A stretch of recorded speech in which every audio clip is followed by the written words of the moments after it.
The next part, jumping to something that is a big source of frustration for many of functional medicine practitioners that I've worked with and talked to over the years, and that's SIBO. And I started looking at SIBO much more deeper about a year ago because, I know a lot of the docs that are well known in the SIBO world, and even talking to them, they'll admit their ability to treat this condition is poor.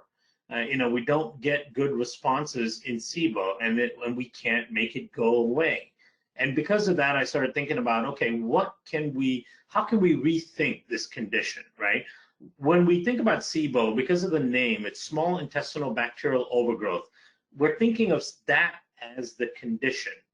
When we think about that as the condition, then our focus is going to be, what do we do to reduce the overgrowth? Of course, the simple answer is antimicrobials or antibiotics, because there are bacteria that are overgrown, and anywhere in the body where there's bacteria that's overgrown, our answer tends to be antimicrobials or antibiotics. So we've been treating SIBO in large part with antimicrobials and antibiotics, and although some of those can have temporary relief, often the condition comes right back, right? And so even in the functional medicine world, I think we've gotten very focused on the symptom of SIBO, which is the small intestinal bacterial overgrowth, rather than the root cause. The way I see it, in digging into this further, is that SIBO is actually a symptom of a larger dysfunction in the body, right? It's not the primary condition itself. It's something that comes on later when there's other root cause dysfunction. So I want to take you through a journey of how I was thinking through this, and that's why I call going beyond the bloat. I want to put the bloat aside, the sensitivity to fermentable carbohydrates, that whole world aside, and let's take a look at how we can kind of deconstruct this condition to try to figure out what is going on here. Now, I'm not saying that this is the be-all, end-all answer. My goal is to kind of force you guys to think about this differently, or think about it in addition to the way you think about it right now, right? So come with me on a short journey and let's talk through this. So first of all, we've got, certain labels out there that people use. So they use IBS C and D, and then SIBO, and more often than not, these are characterized as two separate conditions, right? And again, just the term IBS itself is kind of irritating in its own, because what is it describing? It's describing this massive syndrome of numerous symptoms, and you're just basically saying your bowels are irritated. It doesn't really mean anything, right? But we have these two terms, and because there's a label to it, we feel like, oh, this is a diagnosed condition. Well, it's not really, and they might even be the same kind of thing. When you look at the epidemiology, the data shows between 4 and 78% of irritable bowel syndrome, IBS, is caused by SIBO. Okay, that in itself is, to me, kind of irking, because it's like, what a huge range. 4 to 78 is a huge range. So, which one is it? Are we closer to 78 or are we closer to 4? Right? So right there, it indicates to me that, okay, we don't really know what we're talking about when it comes to these conditions.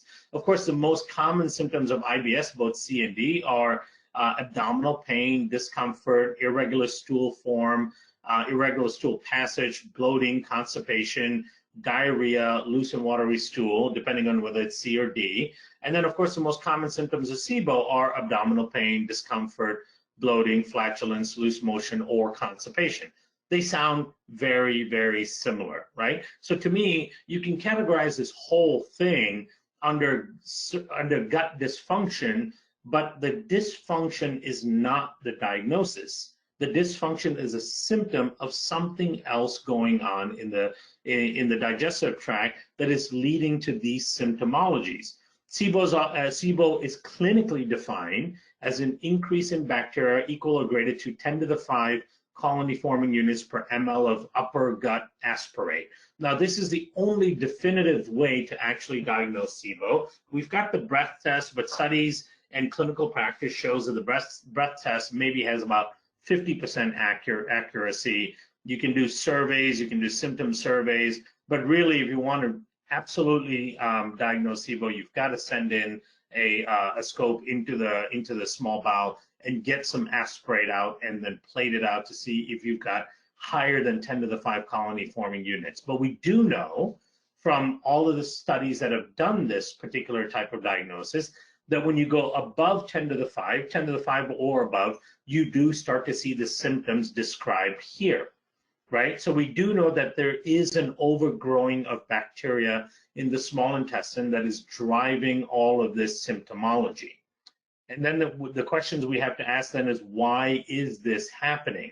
Now, the other thing to note is that there's a widely accepted idea that stasis is a feature of SIBO, and stasis is the arresting of bowel movement, in particularly peristaltic movement and also migrating motor complex, right? So both of those things seem to be a feature of these conditions. So this kind of just sets the background up. And then I started thinking about this, and I want you to follow me on this kind of thought journey that I went on. And my first question in thinking about SIBO is, what is overgrowing? Right, we keep talking about small intestinal bacterial overgrowth, but what are the bacteria? And if you ask 90% of practitioners cannot tell you what bacteria are overgrowing in SIBO, right? What are they? And then if we know where are they what they are they dysbiotic? Are they native microbes to the region, right? Are they dysbiotic in that they're coming from somewhere else? Or are they the normal bacteria in the small intestine that are allowed to overgrow because of some dysfunction? That's a very important distinction that we have to clear up. And if they are dysbiotic bacteria, where are they coming from? Right? What is the source of these microbes? And there's a number of hypotheses out there.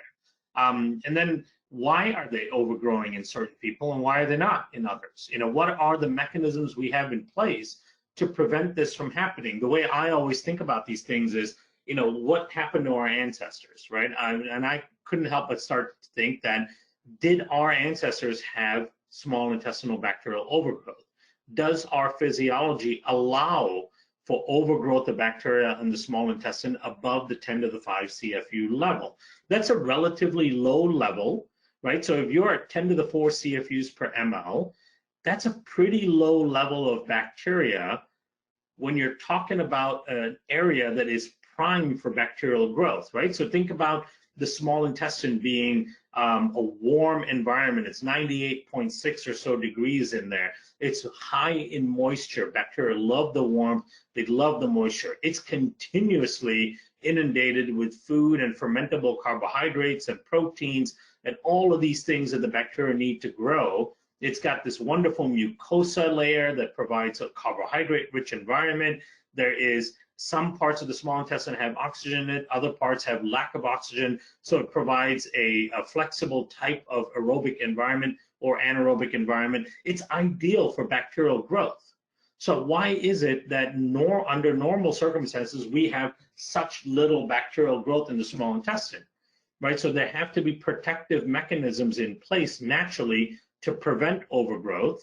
And so if overgrowth is occurring, then what are the dysfunctions in those protective mechanisms? What is driving the stasis? If we accept that stasis is a profound part of SIBO, then what is driving the stopping of the bowels? That's something that's important to ask as well.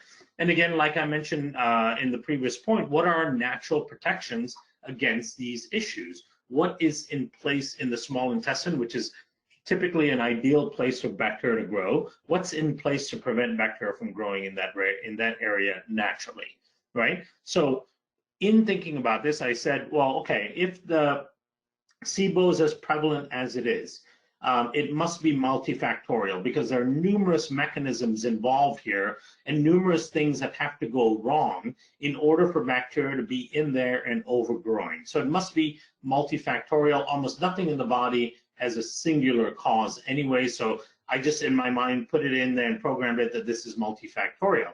But it also must be driven by common behaviors, right? Because it's so prevalent in our society. And because it's so prevalent in our society, it can't be driven by a genetic SNP. It can't be driven by a certain uncommon behavior or a side effect to an uncommon drug or something like that. It must be driven by common behaviors because the prevalence rate within the society is so high. For example, heart disease and certain cancers and diabetes All of these things are so prevalent in our society because they're all driven by very common behaviors, very common lifestyle choices, and so on. So this was the premise under which I started to think about this. So answering the first question, what is overgrowing, and are they dysbiotic or native microbes to the region? And fortunately, there's a number of studies on SIBO and the microbes that seem to be present in SIBO, because SIBO has been studied quite extensively in conditions where SIBO is a well-established complication of the condition. For example, non-alcoholic fatty liver disease and non-alcoholic steatohepatitis and hepatic steatosis. These are liver dysfunctions, obviously, and SIBO is a very prominent complications of these conditions. This fact alone becomes important later on. Keep that in mind, and we'll revisit that, right? So I started looking at, okay, have they actually ID'd the types of bacteria that seems to be growing in SIBO? And as it turns out, for the most part, the predominant microbes in a healthy small intestine tend to be gram-positive bacteria, like Blautia and Rhumnococcus and Rhumnococcaceae, right? These tend to be the normal positive bacteria within the small intestine. What seems to be characteristic of SIBO is there is a taxa shift to gram-negative bacteria predominantly when you start getting this overgrowth in the small intestine. And you start to get a shift towards Enterobacter ACA, E. coli, Klebsiella pneumoniae, Proteus, Mirabilis, Pseudomonas aeruginosa. These tend to be the most predominant gram-negative bacteria that start to show up in the small intestine as you start developing symptoms of SIBO. So first off, it is not the native bacteria that should be in a healthy microbiome, in a healthy, small intestine. These are different microbes than what should be present at higher levels in the small intestine. So there is a taxa shift, and there is a shift in the predominance of bacteria in the small intestine. So that's important to keep in mind and start thinking about. There are also some gram-positives that show up as well, and these are things like Staphylococcus, Streptococcus, Enterococcus faecalis, Enterococcus faecium. These tend to be quite prevalent in the SIBO small bowel, right? Over the Rhumnococcaceae, the Blautia, and those other gram-positive bacteria. So think about these types of microbes that tend to be predominant in the sift in the small intestine when it comes to SIBO. Then the question is, since they are dysbiotic bacteria, they're not the normal healthy inhabitants of the small intestine, where are they coming from? Right, so I started looking for sources. Number one, a number of SIBO bacteria are naturally found in the colon, right? And from when I first heard about SIBO 10 years ago, a lot of the docs I was working with would always say that SIBO is driven by an ileocecal valve dysfunction, and the bacteria and the cecum are moving up into the small intestine. To me, at that time, said, okay, well, that kind of makes sense. You know, there's numerous reasons why that important valve would be dysfunctional, and then if it is dysfunctional and its job is to prevent bacteria from the cecum moving up, so it could be allowing bacteria to go up. But more and more as I dig into this now, I think of that as really a secondary route. There is a more primary source of these particular dysbiotic bacteria, and that's the mouth, right? So when you start looking at the predominance of bacteria in the mouth, these are the microbes that are found in the mouth. And we all know that from swallowing spit and eating food all day long, we are swallowing literally trillions of bacteria into our digestive tract, into our stomach and our small intestine every single day from the mouth, right? There is, for example, some studies on this. For example, 60% of diabetic patients yield oral Enterococcus faecalis and oral Enterococcus faecium bacteria in their mouth, as opposed to only 6.6% in the controls, right? So keep that in mind. When you look at diabetics and you sample their mouth microbiome, they tend to have a much higher level of Enterococcus faecalis and Enterococcus faecium than normal healthy controls who don't have diabetes, right? So they have these bacteria predominantly in their mouth. These same diabetic patients also typically have SIBO. A recent study found that SIBO was present in 43% of diabetic patients with chronic diarrhea, and 75% of them had significant improvement when treated with antibiotics. So there are bacteria from their mouth that are moving into the small intestine, which Enterococcus faecalis and Enterococcus faecium are some of the known overgrowing bacteria in SIBO. Diabetics tend to have SIBO at higher rates than non-diabetics. Diabetics also tend to have Enterococcus faecalis and faecium in their mouth at a higher rate than non-diabetics, right? So this is a little bit of a leap to make this connection, but I started seeing this and started thinking, okay, wait a minute, there may be evidence that if bacteria from the mouth are allowed to survive through the gastric system, survive through the bile secretions, and enter the small intestine, that could be a really predominant source of these dysfunctional dysbiotic microbes. So this is what I started digging into more, because if they are coming from the mouth and they are entering the small intestine, why are they allowed to grow, overgrow? Because we've got all of these measures in place to protect against those bacteria entering and being viable as they pass through the digestive tract into the small intestine, right? We have natural protective mechanisms against this. Number one is stomach acid, the gastric barrier. Stomach acid should be killing the vast majority of these bacteria. Number two, bile secretions in the bile acid pool. Bile is a very strong antimicrobial. Bile is predominant all throughout the small intestine. So if bile is there and these bacteria are coming into that bile acid pool, they should be killed off by the bile, right? So this natural protective mechanism should be functioning and preventing that. Bile also activates something called the FXR nuclear receptor, which I'll talk about in a second, but that creates antimicrobial secretions by the intestinal epithelium. So that's another layer of protection to prevent those microbes from entering into the system and setting up shop in the small intestine.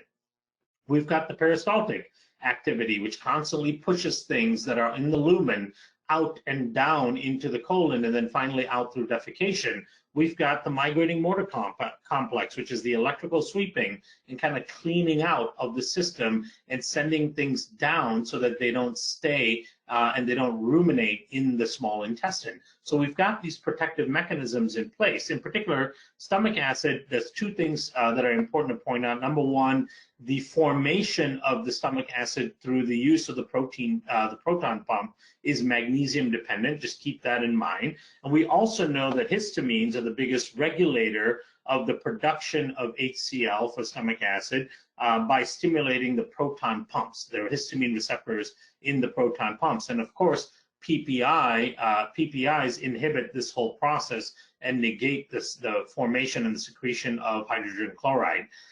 So this is stomach acid. This is how it functions. Most of you guys already know this, but keep in mind that stomach acid is a strong antimicrobial, right?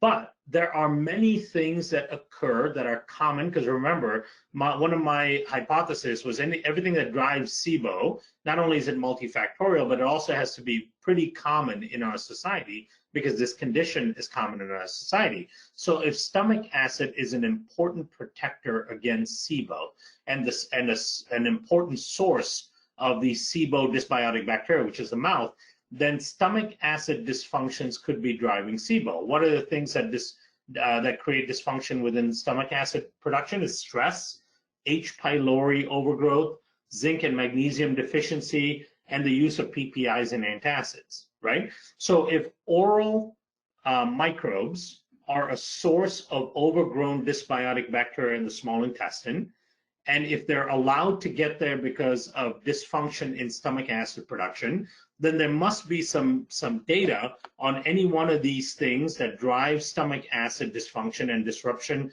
of the gastric barrier and SIBO, right? So that's what I started looking for. And sure enough, as it turns out, we know very well that H. pylori infection manifests itself as pangastritis, and it also results in hypochlorhydria.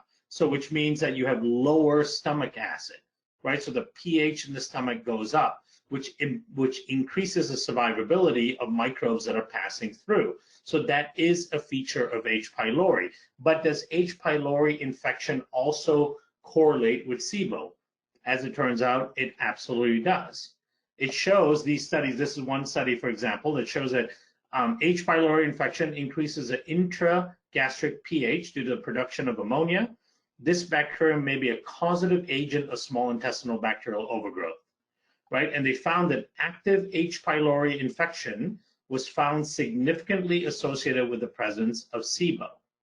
Now, this is really important to note because here we have a pathogen or an opportunistic pathogen, more likely, that seems to increase our risk for SIBO. And it does so by modulating gastric HCl production and increasing gastric pH.